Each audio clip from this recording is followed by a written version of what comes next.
And you're on. All right, man. Welcome to Blacksmith Circle Vidcast. I'm Al Horta. My buddy Andy Rodriguez. What's up, What's brother? going on, everybody? How you doing, man? Oh, I'm doing great. I'm so excited to get into this topic. We are going to be getting into a topic of what songs led to Black Sabbath. So I'm so excited.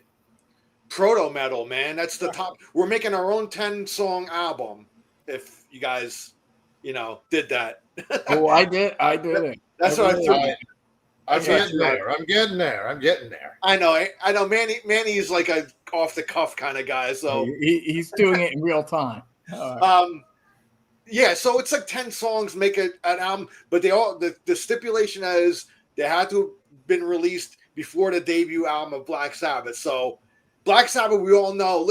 We'll get this out of the way now. Is ground zero of the term heavy metal. I mean, they're the ones that brought it all together. They're really the first bona fide true heavy metal band. The look, the subject matter, the riffs, the heaviness all came together with Black Sabbath. We all know that. There's no real argument there. But before Black Sabbath, there was bands that had traces and songs of heaviness and things that led to heavy metal. There was heavy metal songs before Black Sabbath. It's just that bands didn't have full albums and they didn't have the whole thing going. But I gotta tell you, man, I dug deep on this, man, and there's a lot of fucking great heavy fucking music, man, before Sabbath they even came out.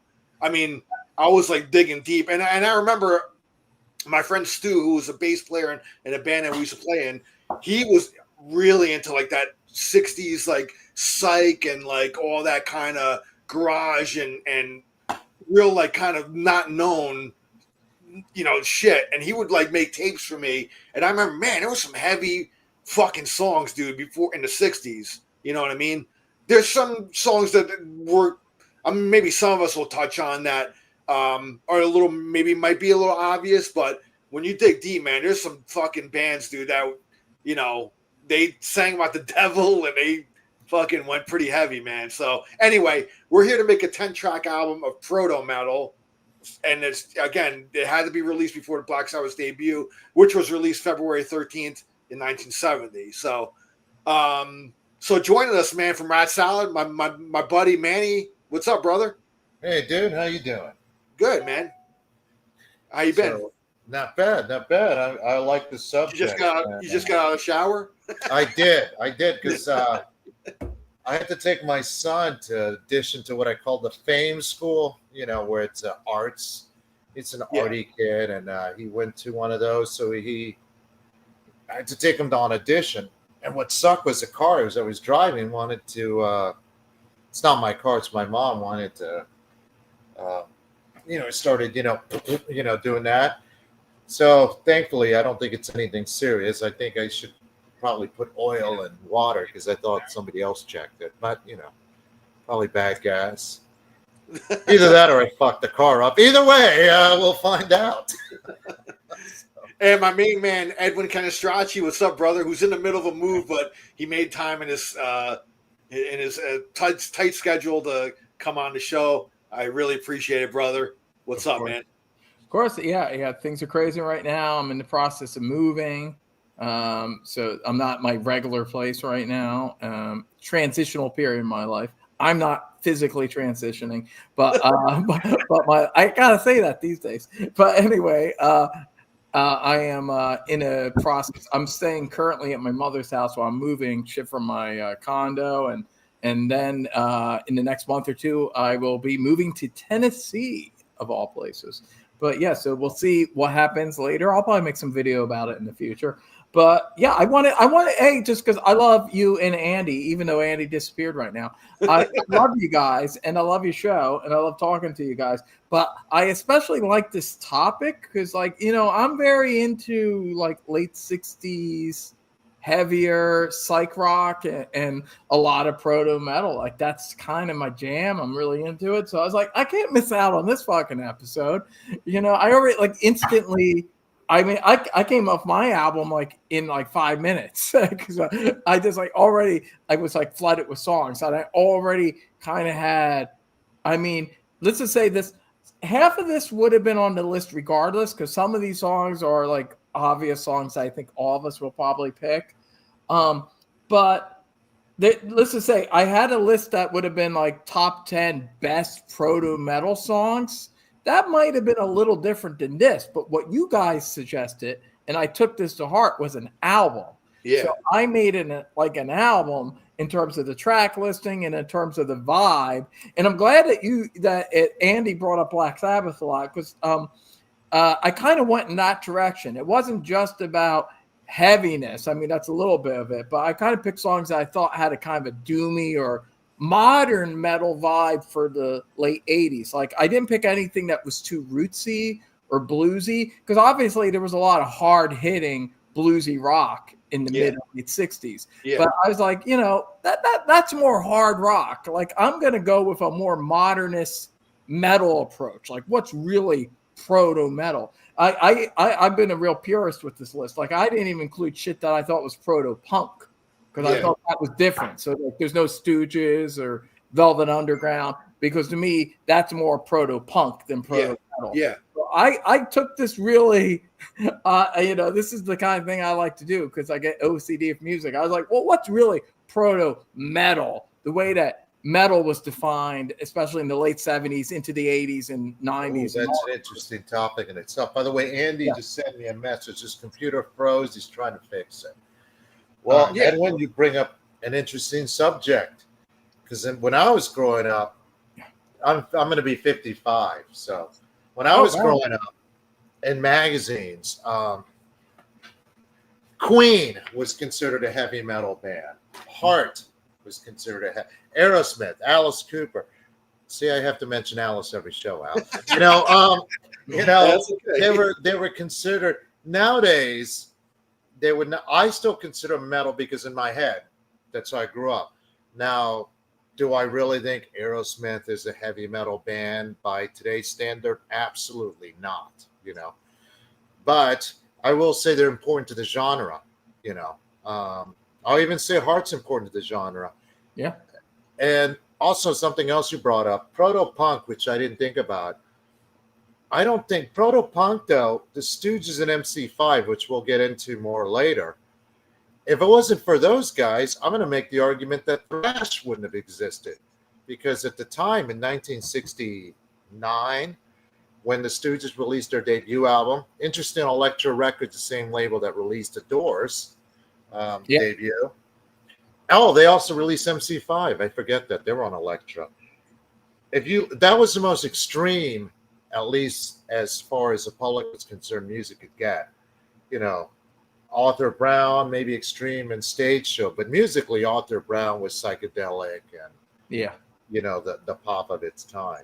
Anyway, interesting that you bring that up, Edwin. Yeah, well, because I am a fan of a lot of punk music too, and to some degree, it was also just to kind of heathen out the herd. Like, I had to like fit in 10 things, and like, especially because we were talking about an album, so I was like, well, what's a vibe of an album? And because of that, just for me, because I'm a huge fan of the Stooges. I like the MC5, love the Velvet Underground, but to me, that even though there was a sonic heaviness, especially in the first Stooges album, and I would say Velvet Underground's White Light, White Heat, there's definitely a sonic heaviness to that stuff, especially for its day. But to me, there's something about the aesthetic and the way they approached it that was a little more punk than metal. But there's a case. Obviously there's a case that it's also proto metal and proto punk are definitely running parallel. They're parallel, yeah, especially because both genres didn't even really were created yet. So all these acts are very heavy and contributing to shit later on. Just for my album particularly, I was like getting really into this idea of what's like specifically heavy metal, the way people think of heavy metal. But that's just my thing. I was going for a vibe that was kind of more, I would say, Proto Sabbath. So that's what's interesting. Andy, the late Andy Rodriguez. I'm letting them know we're kind of waiting for them. But Andy brought up this idea that this was kind of like Proto, Sabbath. So in that sense, I kind of picked stuff that was a little doomier and a little more modern sounding and a little more mystical in a way. So that's kind of the direction I went with this album I did. There might be some picks on my album where, heaviness to me, I've always considered heaviness measured in there's different ways of measuring heaviness. Sometimes subject matter can be heavy. An acoustic guitar can be heavy sometimes. It just depends on like what chords you're playing. If you're playing minor chords or like, things like that, it could be, the melody that's around it could make it heavy. Things like that. Sometimes it's not just like the amplifiers on 10, and like the distortion turned all the way up.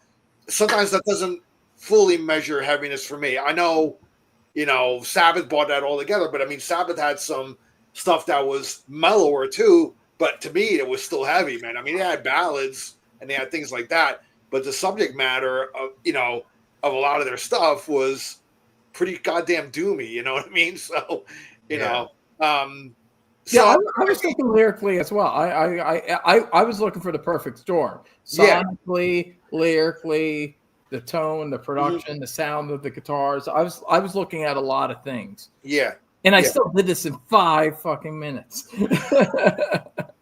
That's how my mind works when it comes to music. And Manny's still working on it. Well, no, I just thought of something, but a spoiler alert, I did not have the Velvet Underground on mine. I'm a huge Lou Reed fan, which the Rat Salad guys give me shit about, but their musical. That's all right. Eddie is too. Yeah, I love it.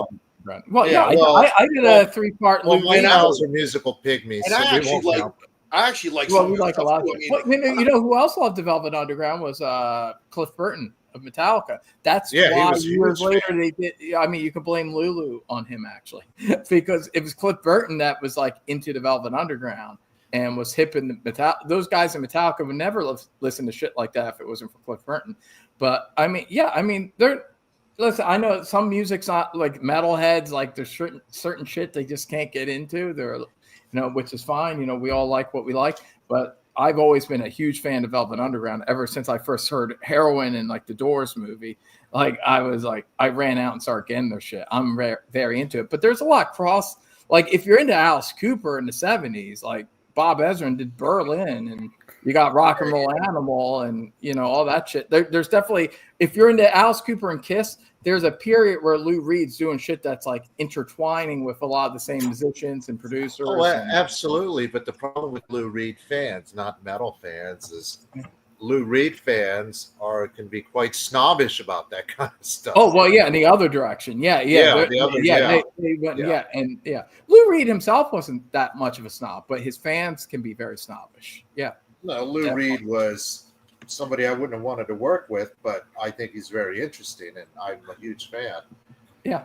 Andy, welcome back. Yay, Andy's back. A little break, that's all. We were saying all this awesome shit that you'll have to watch later on. I definitely will. You know that. So, Mark, you'll catch it in reruns. Yeah. Right. So, Andy, did you have any criteria for your list? I did not, other than what I'll say when I talk. But did you have a criteria for your list? I did not have a criteria, just as long as it was before February 1970. Some of them are well-known songs. I did not repeat songs by the same band twice. I just did it. One band got one, even though I could have done multiple ones. I kind of picked my favorites. I kind of have a couple of songs that everybody knows and a couple that are very, very deep tracks. So, this was a lot of fun. Yeah. And I'm really glad that we got Manny and Edwin, because they're very good students of this decade of music. So this is going to be a lot of fun. Yeah, I knew that these guys know the 60s shit, dude. That's why, there's, no offense to any of our other guests, but I wanted to go with the guys that I know that really know like this type of stuff. Yeah. They probably know more than I do, actually. So, I learn from these guys all the time. So, it also helps that I have no life. So this is what I do. Anyway, go ahead. Listen, man, it goes without saying, but shit. Hey, Manny, are you busy? Hey, no, man, let's go to a concert, man. Dude, well, it's sad, Edwin. Where do you pick me up when we go? The Long Bar. There you go. I like that place. That's Hey, not bad listen. at all. If I lived, let me tell you something, Manny. If I lived within 15 minutes of Long Bar, that would have been my bar too. Well, I will say this: Manny is definitely the norm from Cheers of that bar, because when he walks in, everybody knows the cat, bro. I listen. That's one of the reasons why I'm moving, because there's no walkable bar where I'm at. So it's not like where I read that Nashville is just bars. It's literally just bars. So I figure the the ratio is it's very high chance I'll be in walking distance of some bar, because that's important to me. I'm not an alcoholic, but I am a guy that likes to be in walking distance of a bar of all time. You could, judge me if you want, based on I don't get. Believe it or not, I rarely get drunk. I just go because I work from home. It's down the street. I know everybody, and there's no drama at that bar, and I like that, because at my age, I don't want any drama. No, You it's know, like every once in a while, walk in someplace and people know your name, like Cheers, like everyone knows Yeah. who you are. It's nice. Yeah. It's Yeah, community. I walk in there with Manny, and Manny's like, "Hey, Al, meet this guy, meet this girl, meet Yeah, he this." literally knows everyone. I was there one time with him, and he knew everyone there. Yeah. That's pretty cool. All right, So, man. who wants to start? All right, we're gonna go Manny, Eddie, Andy, and myself. So, Manny, you can start off.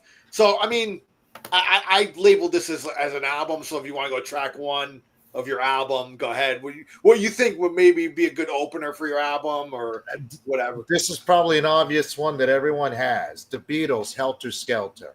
The Beatles are important for lots of reasons, but that song in particular, the Beatles are important because outside of Chuck Berry and Buddy Holly, not many artists wrote their own songs prior to that, at least in rock music. The Beatles production, you can do a whole college study on George Martin and the production of their albums. But that particular song is, I think, the only song the Beatles wrote, or should I say Paul McCartney, because I believe he's the author of that song. So it says John Lennon and Paul McCartney, where it's just based around a riff. It's not really based around anything. The lyrics are kind of nonsensical, which is hard to believe that they inspired a mass murder. But anyway, because Helter Skelter, when I first heard the song, I didn't even know what a Helter Skelter was, but what that meant. But that would be my number one track. I think it's an underlooked track that finally got. What's sad is I decided because Motley Crue had covered it on Shout at the Devil. Mhm. I didn't have any Beatles albums when I was 13. As a matter of fact, at 13, I loved the Stones, but the Beatles, those mop tops. Then I heard that and I bought the White Album. I didn't totally take it in yet, but that was the beginning. So I thank Motley Crue for, and I think their cover is decent. Sure, Mick Mars is not a great player, but he sounds good on that. Cool. Andy, That's should we do 3 tracks or just go one at a time? Let's do 3 tracks. I like Okay, how so that goes. okay, so You got 2 more tracks, man. All right, I do. Okay, yeah, so All we're gonna right. go 3 tracks at a time, and then save the last track. Actually, obviously, as one. I like how you're thinking now. Yeah, Yeah, well, I didn't put what number one is because my job deals with math, so even though I hated math. Go ahead. so does mine, but that's why I don't do math. And anyway, number 2, another obvious track, The Kinks, not You've Got It. You really got Not it. You Really Got Me, but All Day and All Night. Again, it's the art of the riff. Yeah. What I really like is Ray Davies steals from himself. All he did was take the same riff from You Really Got Me and kind of change a few things here. And for that alone, that's cool. So Ray Davies, for stealing from yourself, you rock. Anyway, great song. It's kind of funny, in the 70s, the Kinks were sort of looked at as proto metal and proto punk. They did have those elements, but if you really listen to their albums, they're the most English of all rock bands. Maybe the Who might rival them in that, but they really spoke about the English countryside and being a well-respected man. It was all about a British life. It was. So it's kind of funny. I also think the Kinks' biggest influence isn't in rock or metal or punk, but alternative rock. Your REMs and things that they don't get credit for. simply because Ray Manzarek, Ray Davis is such a talented songwriter, you know, and Absolutely. overlooked talent for sure. All right, And that's number 2. Any comments on my Kinks? oh, I love the Kinks, and I think they should be in the conversation more. Actually, I will just say this: spoiler alert. They, for a different song, they will be in the conversation later for me. But yeah, I'm a huge Kinks fan, and I agree with everything Manny said. And I actually want to do a show on the Kinks one of these days. So, well, I'll just say, we're in, man. I haven't done a Kinks video yet, but at one point I will. I am a huge Kinks fan, especially for their 60s and I would say like into the early 70s, even though I do like some shit they did later on. Yeah, I love the arena rock stuff they did the late 70s. The late 70s. That's when I discovered them. I discovered them with low budget. Well, even into the 80s, they have some good songs. But to me, peak Kinks is kind of like mid 60s to early 70s. But I do like a lot of their stuff. I'm a huge fan. I agree. A lot of like it, also what you said, Manny, about REM. Also, I would say the Replacements and absolutely Pavement, Blur, a lot of bands, Oasis. You know, people always say the Beatles with Oasis, but there's a lot Kinks. There's a lot of Kinks. You hear early Bee Gees, you hear the Stones, and even later stuff like Smiths and like the Stone Roses. There's a lot of stuff in Oasis. It's not all just the Beatles, but yeah, a lot of Kinks, especially in like Noel Gallagher's writing. I hear a lot of Ray Davies influence. But the Kinks, the Kinks are amazing. They're one of the best rock bands. I do love the Who, but I actually like the Kinks a little bit better than the Who. To me, they're like the third after the Beatles and the Stones, actually. So in terms of the first wave of British invasion, you know, I'm a huge Kinks fan, and I think Ray Davies, in a lot of ways, he was kind of like Lennon and McCartney combined as a songwriter. Yeah, amazing. So yeah, I definitely agree with that. And a lot of people, Ozzy Osbourne himself cited the moment that was very profound for him was when he first heard "You Really Got Me Now." I remember an MTV documentary. It was a 30-minute documentary about heavy metal. It was like I remember that one. The Rockumentary. It was called Rockumentary, and that was the starting point. They started with "You Really Got Me Now." The they started that as they kind of saw that as the birth of heavy metal. I did not go back actually that early. I kept my list from 67 on. 67, 68, and 69. But yeah, you can definitely say that song and the follow-up single that you talked about, are definitely kind of the beginning of that kind of sonic approach with the distorted guitar. There's a reason why Eddie Van Halen, that's like, why he covered that.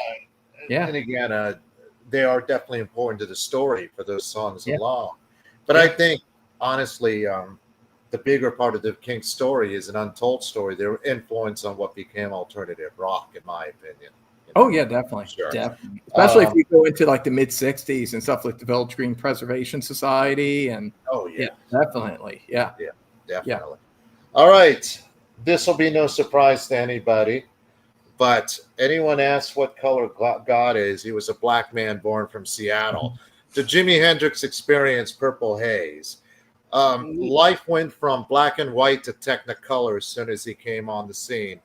Yeah. The sales of air guitars tripled as soon as that single dropped, Purple Haze. Jimi Hendrix, the Alpha Omega, he influenced everything. Even touring, because touring was insane. That wasn't him. But the first so-called arena rock bands, you can make a case for the Beatles, but they didn't really tour, was the Jimi Hendrix Experience or Jimi Hendrix and the Doors, because they had their audiences were so big that at first they would try to build festivals around them, but Jimi Hendrix headlined Atlanta, Pop Festival, the Doors, Seattle. That was unheard of. Unfortunately, neither band survived the real era of arena rock, which you can argue started with Led Zeppelin. But aside from that, there's a lot of bands you can say changed the way people looked at music. But as individual musicians, Jimi Hendrix on the guitar changed the way we looked at guitar. And he influenced everybody. Matter of fact, I could almost make an argument that Jimi Hendrix Experience, Are You Experience, is maybe the first proto metal album all the way. But beyond metal, the man was an artist, and I wish he'd stuck around. But that's my number 3. 3. Okay. Very nice. And All right, really, Eddie, man. I think we're all going to talk about Hendrix at a certain point. I think Hendrix, his bread and butter are his live recordings. Just amazing when he played live. Oh, Yeah. yeah. Okay, so we're going to go with mine. And I really thought of this as an album. So even with what I thought would be an awesome way to open a pre-Sabbath proto-metal album, this is actually my favorite song from this artist. And it's Pink Floyd. And my favorite Pink Floyd song, actually. It's from 1969, the Nile song. I knew it, man. Oh, you knew it, Al. The Nile song. Man, this is the thing. Like, most people, if they heard this, they wouldn't even know it was Pink Floyd. Like, it doesn't sound anything like Pink Floyd. If anything, it sounds kind of like a slowed down Motorhead, or like, you know the band High on Fire? Like, Yeah. it's a little like, because High on Fire is essentially like a slowed down, heavier Motorhead. And that's what this sounds like. It's just like David Gilmour, and it's just a sludgy, heavy, dun, dun, dun, and he's like screaming. And it's got this, and he never sang like this in the 70s. No. He's got this low, guttural scream, and it's just like, it sounds like it's being sung from the fucking, it's the Nile song, but it sounds like it's being sung from like a mountaintop or a pyramid somewhere. And it's just so fucking heavy. I can't. This is, at this point, this was the heaviest fucking thing ever recorded. Of course, man. Sonically, it is so fucking heavy. It's kind of psych rock, I guess, technically, but the sonic power of this, between Gilmour's vocals and the heaviness of the guitars, to me, the vibe is proto metal. To me, this is a proto metal song. Absolutely, man. As much as I love metal and Dark Side and all the shit they did in the 70s, I could say there's part of me that kind of wish Pink Floyd kind of just went in this direction as well. like I wouldn't mind a bunch of songs like this. This is actually from a soundtrack from from a French movie called More, and it's the first time they did this twice, actually. Of course, obscured with clouds. By Clouds. Yeah, a couple of years Clouds. later. Yeah, a great album too. But More was so this is 69, so it's a couple months before Sabbath gets in there. So this was I never saw the movie, actually, but I love the soundtrack. It's an amazing soundtrack. It's a cool, trippy, for the most part, kind of psychedelic soundtrack. But this song, the Nile song, man, I remember the first time I heard it, it was on the Relics compilation. Yeah. And That's where I heard it. Yeah. Which is a great compilation. It's a mixture of Syd Barrett and early, Gilmour era stuff. And if I actually had to pick, like, it's kind of cheating because it's a compilation, but if I had to pick a favorite album, if I could count a compilation, it would be Relics. I love Relics. And that was the first time I heard the Nile song. Then I got More. But yeah, amazing song. If you never heard the Nile song, fucking listen to it, especially if you're a metal fan. It's fucking heavy. And to me, it's a great way to open an album.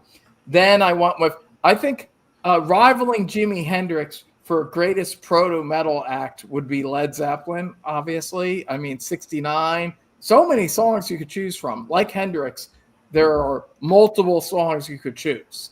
But like Andy said, like, I didn't want to have, I didn't want to repeat an artist. Obviously, Hendrix and Led Zeppelin alone could fill up a 10-song album of proto-metal songs. Of course, So, but I wanted to keep it one. So I was thinking in terms of this vibe and what was kind of pre-Sabbath. So even though I think a lot of people might go like Communication Breakdown or like, Whole Lot of Love, also released in 69. Their first two albums were both released in 69. I went with Dazed and Confused. Yeah. That's my second track. Yeah, Dazed and Confused, because it's doomy, it's dark, it's psychedelic, but it's heavy. Like, to me, this is the if I could pick a song that's like the ultimate transition from psychedelic rock to heavy metal, it would be Dazed and Confused. Like there's even parts when it goes into dan dan dan dan dan dan dan dan dan.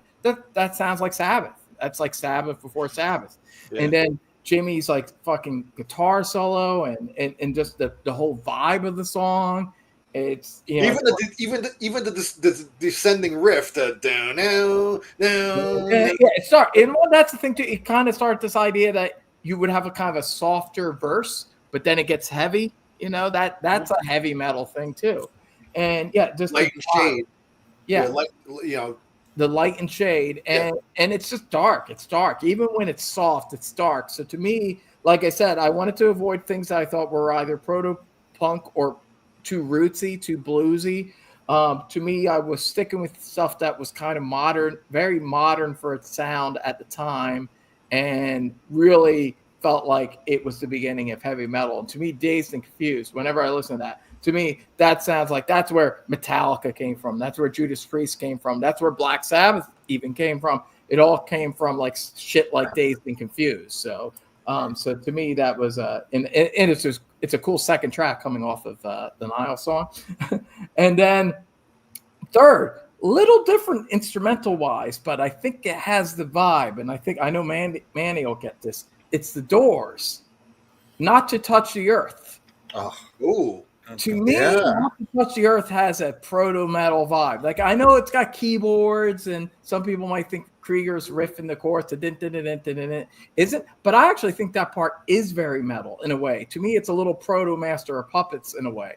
The whole vibe is like the dun dun dun dun dun dun dun. It's eerie. It's dark. It's dark. It's not rootsy. It's not like a bluesy song. It's something different and new. And there's a dark vibe. And even the way Rainbow Eric's playing the organ, he's playing the organs the way a heavy metal guitarist would later play the guitar. And, and very kind of staccato, right? Like, yeah. It's like really heavy. And then the Run With Me chorus, like that's like early fucking Maiden Purgatory kind of shit to me, That was on Waiting for the Sun. Was that the album number 3? Yeah.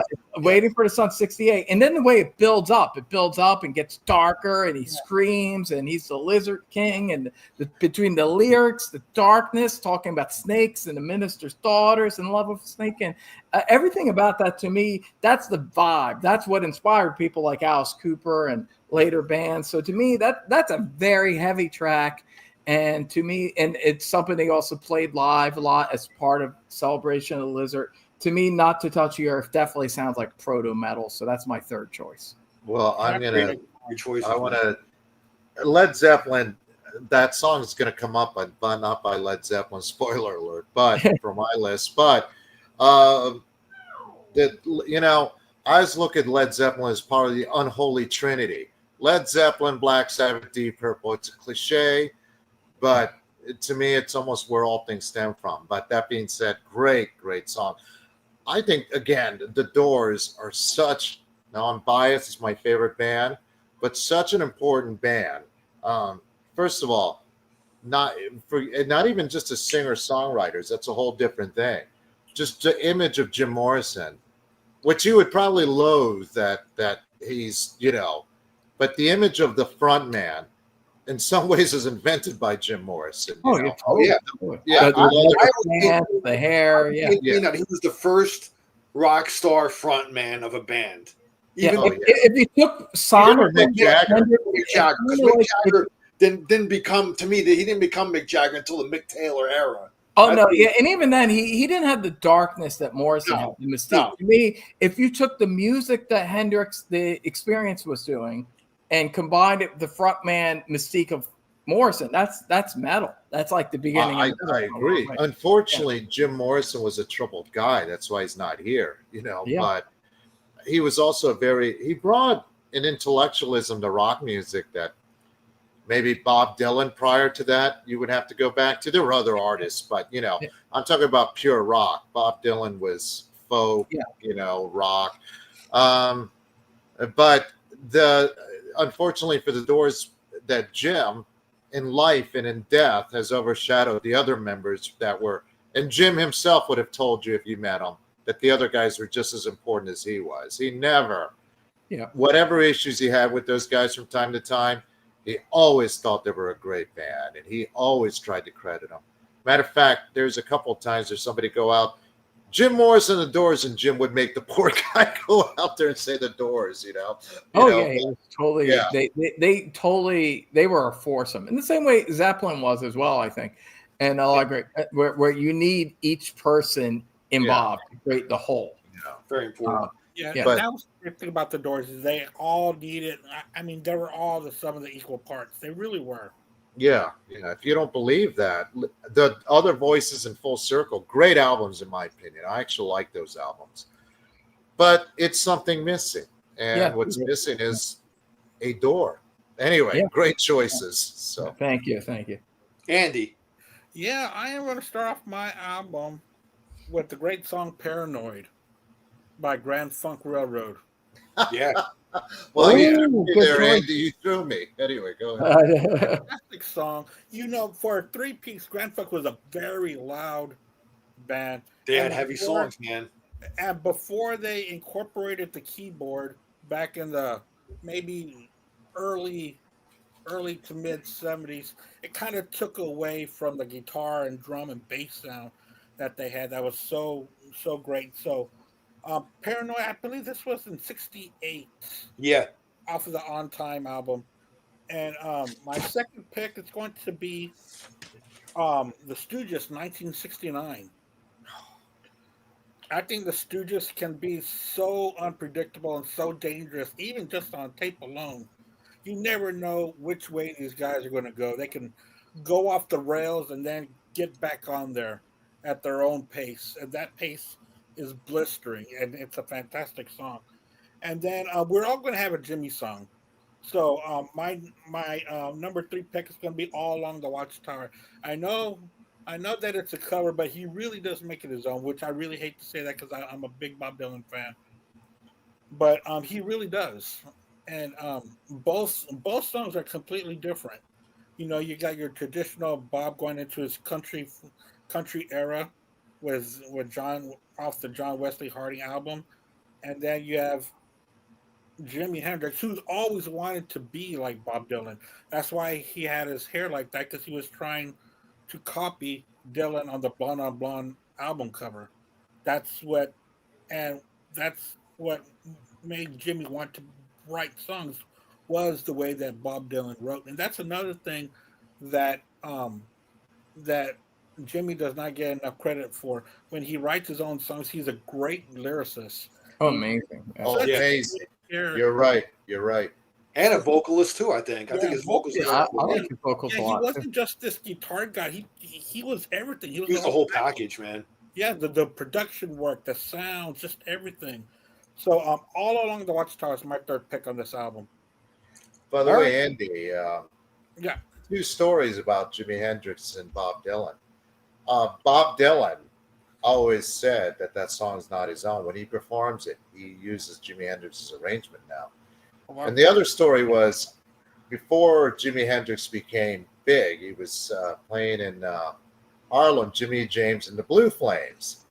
And he had she just passed away. I can't remember her name. She's in the documentary from 73, a black lady. I think she says a story in that movie.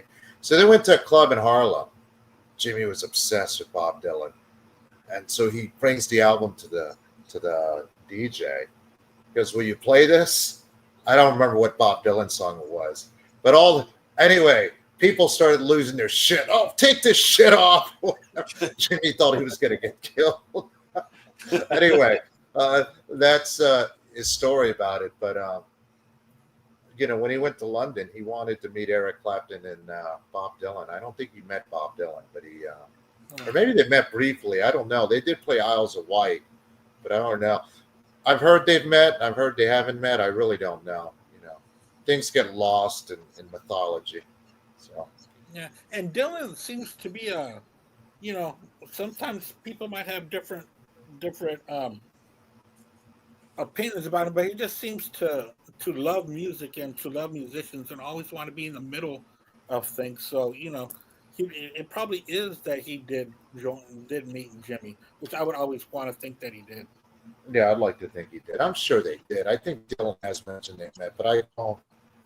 I read so many books, and after a while, things just start bleeding together Yeah, on that. exactly. So, yeah. Yeah. In fact, my wife bought me tickets to go see Dylan. Um, July 3rd, he's playing with Willie Nelson. So that's Oh on. wow, we July got two Yeah. legends right. Yeah. That's two legends. Yeah. Yep. Yeah. Yeah. Me and Eddie went to go see Dylan last year, man.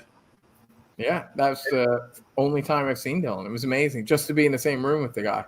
You know. I've never seen Bob Dylan live. The only time I was going to go, a drunk driver hit the car we were going to. Oh, So, man. yeah, this is like 20, almost, over 20 years because my daughter wasn't born. Yeah, so I haven't gone since, but, I'd like to catch them. Anyway, great picks there. Great picks. Oh, thank dude. you. Thank All you. right. So I'm going to start my album off with the Amboy Dukes, Journey to the Center of the Mind. Ooh, good choice. Good choice. Wow. Released on their second album of the same name, 1968. A lot of people point to, people debate, because it kind of opens up with a galloping riff. If you really listen to it, there's a gallop to the riff when it first opens up. I always hear debates about, what's the first galloping, like, hard rock song, or what's, and a lot of people, point to different songs or whatever. I've heard the earliest one was like Hard Loving Man by Deep Purple on In Rock, which is the last track on there. And that album can't be on this list because it came out after Sabbath's debut. Although that album, had it come out before Sabbath, there could be a little bit of a different story on, Whoever yeah. because that fucking album was pretty damn heavy too. Oh yeah, no shit. That's where they became Deep Purple, in my opinion. The first one with Ian Gillan and That's my favorite. Deep Purple album. yeah. Yeah. But going back to the Journey to the Center of Mind, opens up with that great galloping riff, and that riff that Nugent goes into in the middle of it. I mean, that's pretty damn heavy, man. But fuzz guitar and all that. So I got to put that on my list because I believe that's a proto metal song. You know what I mean? So it's got like elements of metal in there. I agree totally. That's a and and Nugent I think is important to the story. So definitely.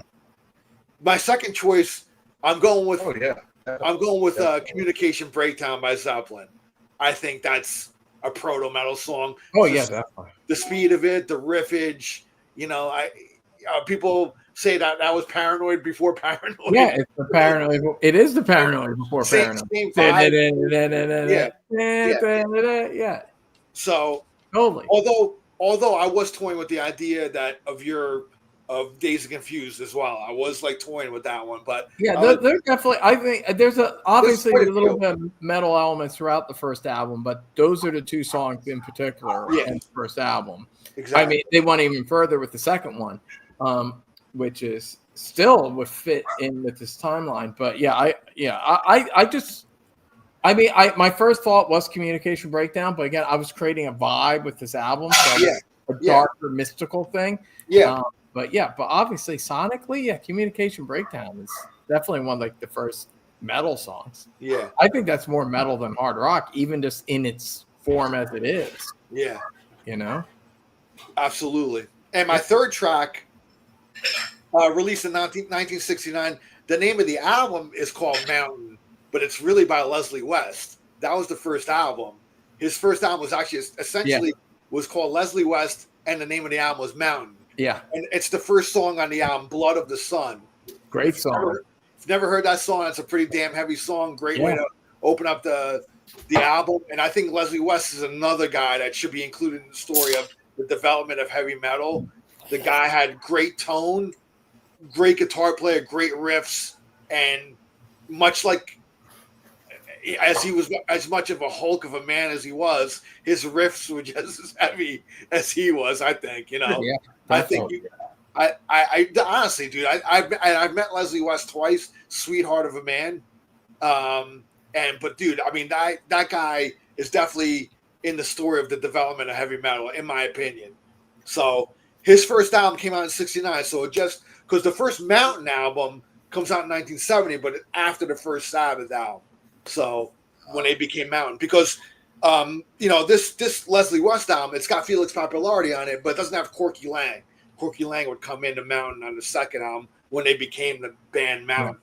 You know so, what I mean? so it's both Proto Mountain and Proto Mountain and Proto Mountain. Proto Mountain. Yeah, Leslie West. Yeah, wow. Blood of the Sun from the Leslie West album, Mountain. Even the title is very Proto Metal. Yeah, Blood God. of the Sun. Yeah, all right, that's my first three. So Manny, we'll go to you next. 4, 5, and 6. Okay. By the way, great choice, Leslie West. My God. I flirted with the idea of including Robert Johnson, not because I think it's proto metal, but because it is proto metal, because he died at the age of 27, wrote songs about selling his soul to the devil, and the guy was a hell of a guitar player. But I just wanted to mention because I love Robert Johnson. But that's not it. The Yardbirds, I'm Confused, which of course is Days of Confused. Originally written by Jay Combs, but he got no credit. He doesn't deserve it because he's not cool. But anyway, but they Jimmy Page was used as a showcase with the Yardbirds. I'm Confused, which is Dazed and Confused. And again, poor Jay Combs got no. A matter of fact, he didn't start getting credit. If you look on the reissues that the 2000s they finally have, inspired by Jay Combs, they still won't give him songwriting credit. It says inspired. Poor Jay. But there's a live version. Actually, there's tons of live versions. There's an album I have on vinyl called, I think it's just called The Yardbirds Live, featuring Jimmy Page. My favorite part was the producer took in a crowd from a bull ring fight and dubbed it on the live recording. That was my favorite part. They didn't even need to do that, but they did. So that's funny. It used to be a hard album to find because they took it off the market, but now it's pretty easy to find. Even secondhand, you can find it. I guess it sold so well, but anyway. So I'm Confused. And sticking to the Led Zeppelin type thing, the Jeff Beck group Shape of Things, the track 1 off the Truth album. Cool. That's very bluesy. The Jeff Beck group was a model for Led Zeppelin. That's probably overstated a lot, especially by, say, Jeff Beck. I think it was, 4-piece, blonde singer, but I think that became because both bands covered. Edwin, what did they cover on the first You album? Shook Me. You Shook Me. Yeah. Yeah. Jimmy, Led Zeppelin covered that on their first, and so did Jeff Beck. Yeah. Jeff Beck hired Rod Stewart, great vocalist. Ron Wood, not to play guitar, because you ain't playing guitar with Jeff Beck. Go on the bass over there. Yeah. But a great album overall. Beckola's probably heavier, but songwriting-wise, there's not really much songwriting. They're just throwing riffs around. But that would be number 2. And I'm going to go with Blue Cheer number 3, but not Summertime Blues. I'm going to go with Parchment Farm, where it sounds like they met their instruments on a blind date and decided to record a blues song, and it sounds like that. But I think it's cool. Dickie, what was his name? Dickie Peterson. The last time I heard someone sing like that's when I stepped on a cat's tail. But for some reason, it works very well. Their instruments are barely tuned. The production is atrocious. It's so atrocious. Their manager's name was Guts. He was a Hell's Angel. And Lee Stevenson plays, I think, with the full volume all the way up. And that's the way. I think it's more psychedelic than metal, but I give them their props for that. I actually like Blue Cheer a lot, even though I don't. So that's my number 3. Good choice. Good choices. All right. Well, obviously, we're all going to have a Hendrix. We're all going to have a Hendrix on this list because he, in a lot of ways, he's the ultimate proto metal artist. Listen, you could pick half the songs from Are You Experience. You could. That's the thing. I just want to say this because I did not pick a song from Are You Experience. But yes, obviously, Purple Haze, I would say, is probably the ultimate proto metal song. You know, Foxy Lady, Fire, Manic Depression, all those songs are fucking proto metal. That's that's where it kind of really begins. You know, maybe the Kinks hint about with the sonics of the guitar, but Hendrix took it to a whole other level. He's in my opinion, the greatest proto metal artist. He started it, Zeppelin perfected it, then Sabbath created the genre. That's how I see it. They're the holy trinity in my opinion. But again, I was thinking in terms of this album that I'm making. So I wanted something a little darker and more mystical. And in a way, the next step, because the thing is, this is what artists used to do back in the day. They were fucking ballers, like Sabbath, like Zeppelin. They recorded 2 albums in a year. And, Our Experience was not the only fucking album that Jimi Hendrix recorded in 1967. Just like The Doors, just like Jefferson Airplane, he recorded 2 fucking albums. And his second album is my favorite Jimi Hendrix album, Axis Boldest Love. And it's an amazing album. And to me, the greatest proto-metal song that Jimi Hendrix ever recorded is Spanish Castle Magic. And that is my 4th track. Man, that song is fucking heavy.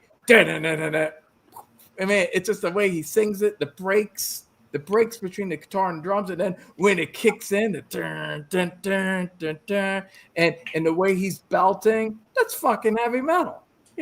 That's not even. I would argue it's not even proto metal. I just say it's 1967 heavy metal. That's a heavy track, and the mysticism, even like singing about flying on dragonflies and shit, like that's kind of shit that like Ronnie James Dio would do years later. Like there's a mysticism to it, there's a dark vibe, the sonic power of it, and it's one of my all-time favorite Hendrix tracks. It's a fucking banger. So Spanish Castle Magic, hell yeah, that's my 4th choice. Then I mentioned another band that had 2 albums in 67, but I'm going with one they did in 68. Jefferson Airplane. I talked about this in my last video, actually, and I talked about how I thought the song was proto metal. So how can I not talk about this now? Jefferson Airplane, the title track from their 68 album, my favorite Jefferson Airplane album, Crown of Creation. Crown of Creation, has a really heavy vibe. It's not all just in the guitar playing, although the guitars are for 68 kind of heavy. It's the vibe. There's a doomy quality to the song and the way that Grace is singing with the band that to me sounds kind of proto Judas Priest. Like I kind of hear Judas Priest doing a song that sounds like this, even with the lyrics, Crown of Creation on like Sad Wings of Desire. Like there's just this doomy heavy vibe. That's all I can say is that it has a heavy vibe. And even when it kind of breaks down into the kind of the more mellow psychedelic part at the end, even that's a little like what Judas Priest did after, it's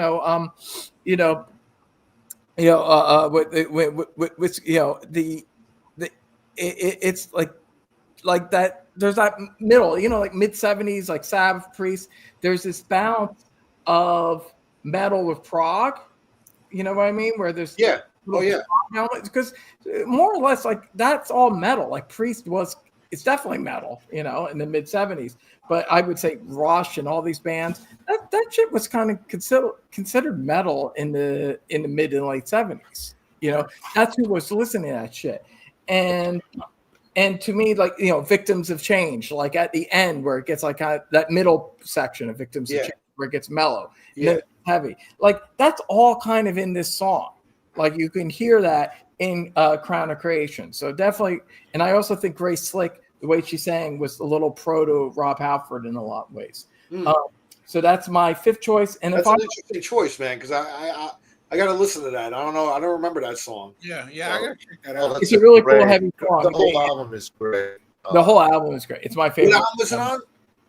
It's the title track, Crown of Creation. Crown of Creation, okay. Crown of Creation. The whole album's great. It starts off kind of mellow, really great stuff, kind of like psychedelic folk rock for the first 3 songs. But Crown of Creation is this really doomy, heavy song. And it's the whole album I recommend. It's a shame about Jefferson Airplane. Wait, you're breaking up. It's a shame about Jefferson Airplane because of the Starship, which I do like. Oh, yeah. I think later on, because the stars and stuff like that, it kind of diminished them a little. What's a shame is that Yeah, so did the latter stuff with Mickey Thomas, even though I think it's pretty good, Jane and all that, because I think their importance in the counterculture and the overall rock aesthetics has been overlooked. Uh, you know, Maybe because they all had the bad grace to, no pun intended, to keep on living or something. I don't know, but I think a lot of their music is overlooked. But if we took a time machine to the 1960s, early 70s, they were very important to the rock culture. And yeah, I would agree with your assessment on kind of creation. I think there's secretly a lot of hard rock, heavy metal fans of older than us that really looked up to them, that became musicians. I totally agree with your choice. Yeah. And I think you have another one, don't you, sir? Yes, I do. Number 6. Now, this is another band that gets brought up a lot when people talk about proto metal, and you brought them up too. And likewise, I did not pick the song most people pick for Blue Cheer. Okay, Summertime Blues, obviously proto metal, but I didn't pick it because it's a cover of a rock and roll song. And like I said, I wanted to get away from the rootsiness, although the way they play that is very metal. They play that song in a very metal way, even more so than The Who live, even though The Who did play it very live, and The Who themselves are a little proto metal. I would say more live than in the studio in the late 60s, especially. To me, Live at Leeds is like the most proto metal The Who ever was as a live act. Studio wise, I don't think as much. But Blue Cheer were a proto metal band in the studio as well. But another band that did 2 albums in a year, I'm not going even with their first album. I'm going with my favorite Blue Cheer album, which is their second album, Outside Inside. And the first track, Feathers from Your Tree. Feathers from Your Tree, I don't know if you guys are familiar with this song, but it's this really doomy, dark song. It's and that's the thing. I was looking for not just the sonics of a loud, distorted guitar, but also this vibe. And this definitely has a pre-Sabbath vibe. It's the doomiest thing that they did. And it's even a little proto-grunge. Like, I kind of hear a little Alice in Chains in this song, between the kind of drugged out melodies over the kind of almost lazy, doomy guitar work. And there's just this kind of druggy metal vibe to the song for 1968. And this is 68. And it definitely sounds very modern and ahead of its time. And I always love the song. I love this whole album. It's a great Outside Inside is a really great album. And the whole album's kind of proto metal, but most of the stuff, like the first album, are just kind of like heavy versions of like blues songs. Yeah. It's kind of rootsy. Whereas this is the one song where it's not really rootsy. It definitely sounds like it's something different. And it definitely sounds like early proto doom metal. And that's why I went with Blue Cheer, Feathers from Your Tree. Interesting. Excellent. Cool, man. The only Blue Cheer I really ever heard was the Visimus Abrupta, the first one. That's the one that everyone thought. It's excellent. Yeah. But I gotta dive more into Blue Cheer. I never really did. They kind of self-destructed after the second album, but Yeah. in my opinion, Outside Inside superior. The songs, it's got a little bit of a little tinge of a prog element too. The songs are a little more complicated. It's a little darker. It's a little more interesting, and I do love the first album too. But to me, Outside Inside was an evolution. Yeah. And yeah, I think you dig it. You should definitely check it out. My friend Stu, that was the bass player in my band, was big Blue Cheer fan as well. It's a great song, Babylon. If you've ever watched the 4th season of Eastbound and Down, where they're partying in the pool, they played a song, so you might recognize the soundtrack cue from that. Great song, Babylon. Whole album's great. I love it, but definitely Trees. Al, or any of you guys, I just replaced my copy because mine got destroyed, so I had to buy another one. It's only out on vinyl. It's Blue Cheer, Louder Than God, the best of Blue Cheer.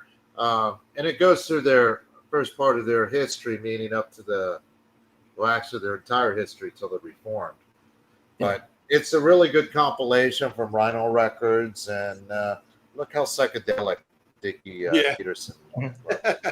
I believe all three of them. I believe they're in the original lineup is all. They're all gone. They're all gone. Yeah. Yeah. But good stuff. So if you guys see this, cheap, pick it up. Matter I of should fact, have went. Blue Cheer has a record store release, but I don't know what's on it. I don't know what that's about. The whole album. I remember my friend Stu going to see them in New Jersey, and I remember he invited me to go. At this point it was only Dickie Pearson and some other guys, but he invited me to go. I don't know what happened. I couldn't go, but I really wish I would have went and seen it. It would have been really cool, like seeing them once, but it wasn't to be. But anyway, but good choices there, man. Yeah. And just for the record, Jim Morrison once was quoted. I think this was like late '69. Someone asked him like who he liked of new bands, and he talked up Blue Cheer. And he actually, in the quote, he used the word heavy. He said Blue Cheer's a really good band. They're the heaviest. He said the heaviest band he ever heard live. So that right there is kind of the beginning. The seeds are planted. Yeah. Yeah. He's talking up heavy, like in a positive sense, like they're heavy. Yeah. Like, and I always took note of that. I was like, cool. Like Morrison is recognizing the heaviness of a band, and it was Blue Cheer was the band. Yeah. Which is ironic. They were hated by all the hippies. The fact that Jim Morrison liked them is pretty ironic. Well, Jim wasn't a hippie, but Jim hated the hippies himself. So yeah. All right, Andy. I was listening to the John Zazula audiobook this past week, and Blue Cheer recorded an album with Megaforce. Yeah, because they came back. Yeah. Right? Was that the late 80s, maybe? 85. I have it. It's called The Beast is Back. Yeah. Yeah. John Zazula was talking about what a great album it was, but I've never heard it. In fact, this was the first time. Honestly, as a kid, I liked it. Now I don't think it's so great. Again, if you guys see it cheap, I would recommend picking it up. Right. But I don't think it's something you'd listen to a lot. It's not bad. It's really badly produced. They re-record Parchment Farm. They record, of course, Summertime Blues. Oh, okay. Do they? Okay. Oh, so and their originals are not that great. I mean, I bought it because I bought into the advertisement. I remember there was like the very first heavy metal band. I'll show you the cover in a minute. But anyway, because now I have my albums, I can actually pull them out. I'm starting to put them away. Anyway, Andy, my next three is going to start off with Steppenwolf off of the album Monster, the leadoff track, Monster / America. It's a fantastic track. It's a 9-minute, just heavy song. If y'all have never heard it, it's a really good song. I didn't know which way I was going to go with Steppenwolf. I knew that they were going to be on there, but I could have gone so many different ways. But I decided to go with. Well, you could have went the cliched, heavy metal thunder, Yeah, the heavy metal thunder, but Born to Be Wild, But I think there was more, But I wanted to get the 9-minute long drudgery, bass and drum just slowing down, and then the guitar. Steppenwolf is such. I still think that Steppenwolf is a very underrated band, very underrated. Well, they are, Andy. You're right.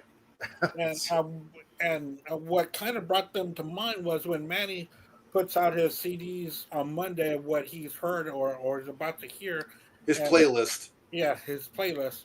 And I saw the Steppenwolf CD that he had put out there. I think it was like the late 80s. Yeah, it's not a great album, but it's hard to find. Yeah. It's like 86 or something. I picked it up. I found a copy of that at the LaGuardia Airport because they were selling albums at LaGuardia Airport. I hope you picked it up. Oh yeah, I did. Okay. I did. I got it with me. Okay. Yeah. But I was reading about it, and they rank it. I think AllMusic has ranked it 4.5 out of 5 stars. So I gotta go back to revisit that album. Maybe I wasn't in the mood to listen to it, but I wasn't that impressed. It had that 80s production. It did. It does. Yeah, there's only one guy in it, John Kay, which is a matter of fact, I recommend their early albums. They're all good, in my opinion. So I agree. Underrated. Yeah. So my next one, I am going to go with Led Zeppelin, "Dazed and Confused." Mm. I mean, you can't deny that, and especially when they stretch it out live. Oh I mean, God. I never thought they. I mean, I think that was one of the first songs that I really sat and listened to, a 20-minute plus song. It took up And, a whole took up the whole side of the oh, Storm. Storm Remains the Same. Yeah. I yeah, remember. I just real quick to interject. I remember as a kid, I would listen to that song at night on headphones, and that song would fucking scare the shit out of me, dude. The whole middle part with Page on the bow, pulling these sounds out of this guitar using. I mean, it was eerie, like some of the shit he was playing, dude. You know, and laying in the dark with headphones and listening to that album, that song in particular, it brought me to a whole other world, man. Like, it's just unbelievable. But go ahead, Andy. I'm sorry. oh no, of course. But when they stretch it out live, it's just amazing. Yeah, And, and you're right about the feel of it, and it's got that heavy metal feel to it. You know, it's got the mystique to it. yeah. Also, my next one, I knew that I had to put a Deep Purple song on there, but which one? And it had to be before February 1970. First three albums. Yeah, which was a little spotty at times. You know, they were trying psychedelic, they were trying Yeah. rock, but I did come up with well, I didn't come up with it, but "Wring That Neck." Oh yeah. Good, Wow. good I like pick. that one when they really. I like it when John intertwines his keyboard along with the Black Horse. yeah, exactly. It's just so awesome the way that they play off of each other. Yeah. But, Oh yeah. Lord, I mean that's my favorite part, and then you got Ian Pace just playing out of his mind. So I'm going to go with "Ring That Neck." I was listening to this album here over the weekend, which was the Deep Purple one. Love that album. It's a great Yeah, album. it's a great album. It's a very moody piece. Yeah. I couldn't really find a metal song that I wanted to put on there, so I went ahead and put "Ring That Neck" in there. But Ring That Neck is on what book? No, it's on. it's on Book of Taliesin. Okay. Yeah. Okay. Yeah, Book of Taliesin. Okay. But it wasn't on the original album. It was on the CD as a added. Was Yeah. it like a B side of a single or something? I'm not too sure what it is. Okay. But anyway, I mean, it came out in that time period, so Yeah, I did. It came out in '69. Yeah, Yeah. you know, funny thing is, and I understand why Andy struggled a little bit with Deep Purple because they're not really that proto metal before Ian Gillan joins the band. Right. Yeah, Yeah. they're definitely hard rocking in spots, but they definitely, when Ian joined, they kind of totally became a different band. Yeah. They're a good band before that. A little spotty, the records, but there's always like at least 3 or 4 great songs. There's something agree. there. But yeah, they're not as proto metal as you would think. That's the Right. thing before Ian joins. Yeah. Right, but I knew that I had to put Deep Purple in there because they are Yeah. part of that holy trinity with the Machine Head album and with In Rock and Fireball. Those are really good staples of hard rock music. So I had to find something. Yeah. So that's why I came up. That's what I came up with was "Ring That Neck." All right.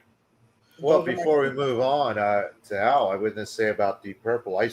I wanted to put them on there, but when I was a kid, I saw Perfect Strangers live, the tour, and I bought Machine Head. When We Rock's the first Deep Purple album I ever heard.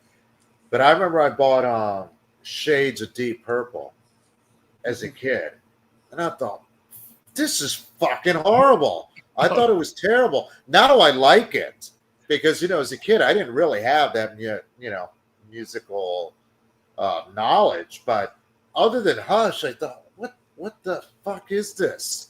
I really, they were a different band. yeah, They're literally more a like different Vanilla band. Fudge then. Yeah. Yeah. But not well, as good. They were actually like a lesser Vanilla Fudge on the which is saying something. But I actually like Vanilla Fudge, but not a lot.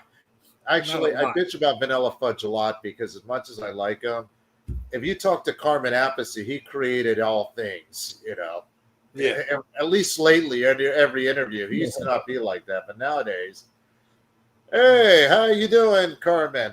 You know, I invented the greeting hello. I mean, everything is just ridiculous. He's almost as bad as Gene Simmons. He is, yes. But those Nah, are I mean, all he was still cool to meet though. When I met him like a few times, he was. well, people say he's actually nice. I witnessed that when They say very he's cool a guy. nice He's a guy. he's a paisan. Of course, he's a cool guy. Yeah, and he pronounces it a piece. Yeah. Well, Vinny they- pronounces it Appice. Yeah, And- I call them Appleseed. After All right, Ken, man, so- I call him Carmen apathetic. Anyway, go ahead. Yeah, but those turn into so many different bands and projects. You're like, dude, how many of them are?